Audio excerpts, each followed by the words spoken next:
Hi Gemini, welcome, and this is your reading. The open-minded po, hindi po halos lahat makaresonate. Thank you nga po pala sa mga nagsusubscribe, sa mga bumabalik. Maraming pong salamat. Give it a message for Gemini. Ano yung mensahe sa'yo? Give it a message for Gemini. Ano yung mensahe sa'yo?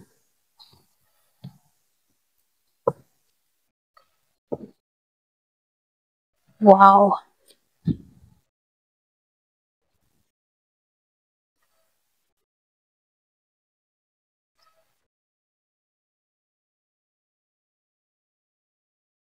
Nakikitaan ko dito, no? Meron ditong masayang balita na parating. Iba sa inyo, meron ka ditong ma-achieve na gantimpala. Pwedeng matagal mo na itong hinihiling. Meron ako nakikitang sobrang sayang tao dahil sa mga ma-achieve niya ditong gantimpala.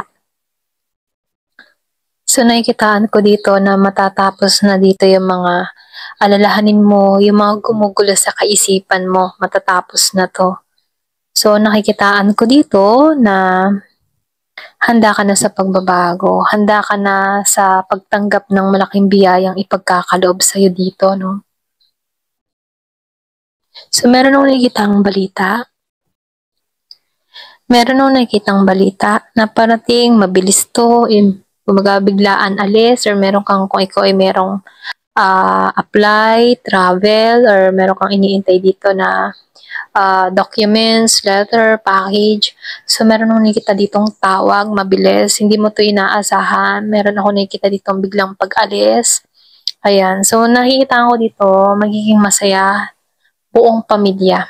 Kasi nakikitaan ko dito, yung paglalakbay na gagawin mo, ito yung magbibigay ng gantimpala sa buong pamilya. So, lumalabas dito na matatapos na yung mga financial problem. So, nakikitaan ko dito, meron ditong bunga, okay? So, biyaya na parating sa buhay mo. So, nakikitaan ko rin dito, yung iba sa inyo, may paglayo nga lang sa pamilya. Ito lang yung nakikita ko, no? Pero ganun pa man, hindi naman to naging hadlang dito. So, dito, matatapos na yung mga hirap mo pagdating sa kaperahan.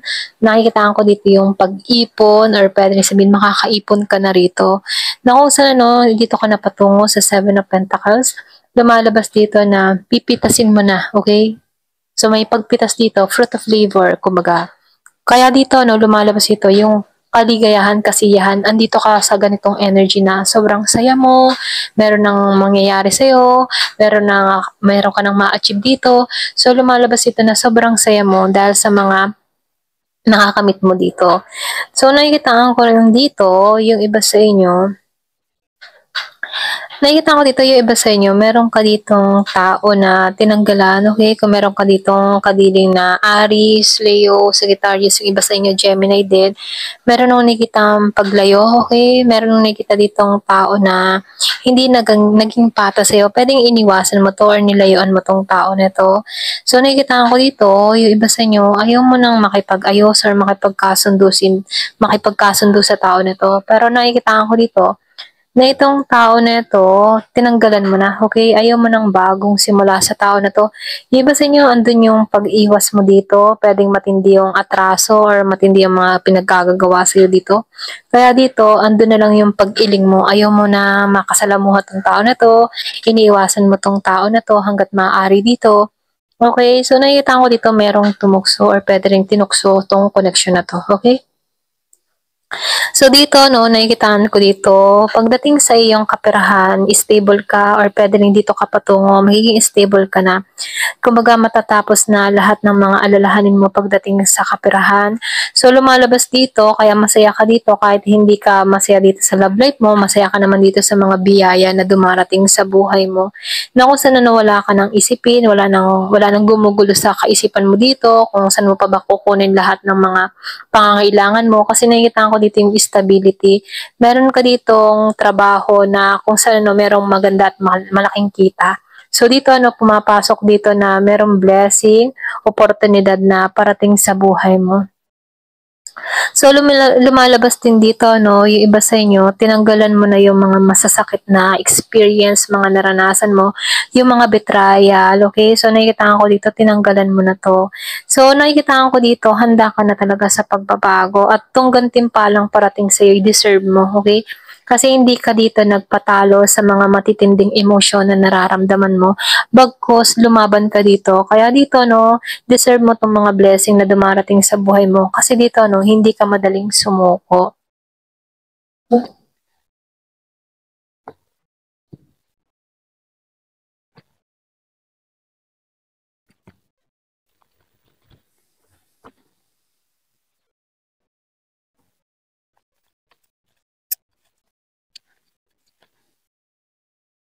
So, meron ditong flow. Allow me, divine, to move with the flow and respond with calmness and peace.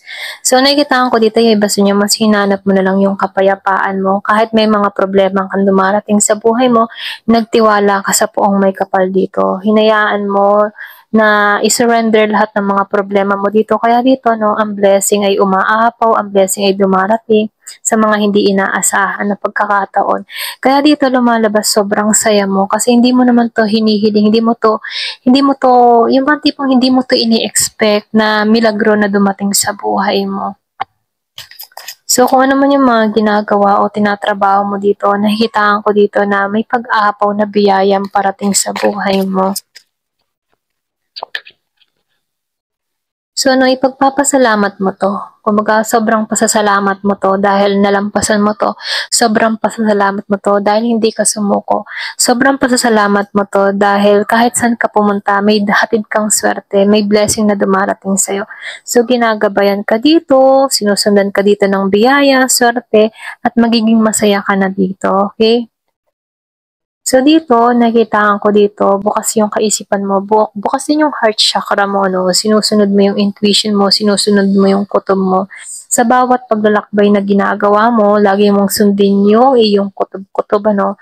At syempre, yung pananampalataya at pananalig, saan ka man mapunta, no? Kung ano man yung paglalakbay na gagawin mo dito, nakikitaan ko dito, sinasabihan ka dito na lagi kang manampalataya, okay? So, nakikita ko dito, binabantayan ka dito, ginagabayan ka dito. Kumbaga, hindi ka, yung bang tipo na lahat ng mga pangangailangan mo, pinagkakalob sa'yo at pinakikinggan ka dito ng Diyos. Okay? Yung mga dasal mo, daing mo, pinakikinggan ka dito. Kumbaga, ginagabayan ka dito. Yung iba sa inyo, malakas yung faith mo. Okay? So, dito, karma. So, lumabas yung karma. So, nakikita ko dito, marami kang mga good na ginawa. Kaya yung karma sa'yo dito, good din yung bumabalik. Ano? Good karma yung mga dumarating sa buhay mo. Okay? So, dito, nakikitaan ko dito kung ano man yung mga nangyari sa'yo sa past. Hinayaan mo na lamang to. Kumbaga, sumunod ka na lang sa flow dito. Pwede rin sabihin nagpatawad ka dito. Or pwede rin hinanap mo lang yung kapayapaan or peace of mind mo. Yung iba sa inyo, natagpuan mo na lang yung sarili mo na pinapatawad na lang yung mga tao na nagbigay ng pasakit sa'yo. Kasi yung pagpapatawad, dun mo natatagpuan na, yung bang tipo na dun mo natatagpuan yung kapayapaan sa pagpapatawad mo. At dun mo matatagpuan ang tunay katahimikan, ano, peace of mind, ganyan. So, nafe-feel ko dito sa'yo, pinag-aralan mo patawarin yung mga taong nagbigay ng betrayal sa'yo dito. Okay? Hinayaan mo na lamang to. Dinagpa sa Diyos. Ganun. Okay? Right now, so lumalabas dito, no, sa present moment mo ngayon, sumasabay ka na lang sa agos. So, nagtitiwala ka dito sa process. Wala kang ginagawang kung ano pa man, bagkos, nagtitiwala ka kung saan kadalhin ang iyong mga paa. Ganun, ano. So, lumalabas dito, may paglalakbay kang gagawin. Okay? Kumaga, andun ka sa moment na hinahanap mo yung kapayapaan mo. Alam mo yung direksyon na tinatahak mo. Alam mo sa sarili mo na may magandang naghihintay sa'yo. Alam mo na lahat ng pagsubok na ito may magandang kapalit. Mga ganun, ano. Ito rin yung nakikita ko sa'yo.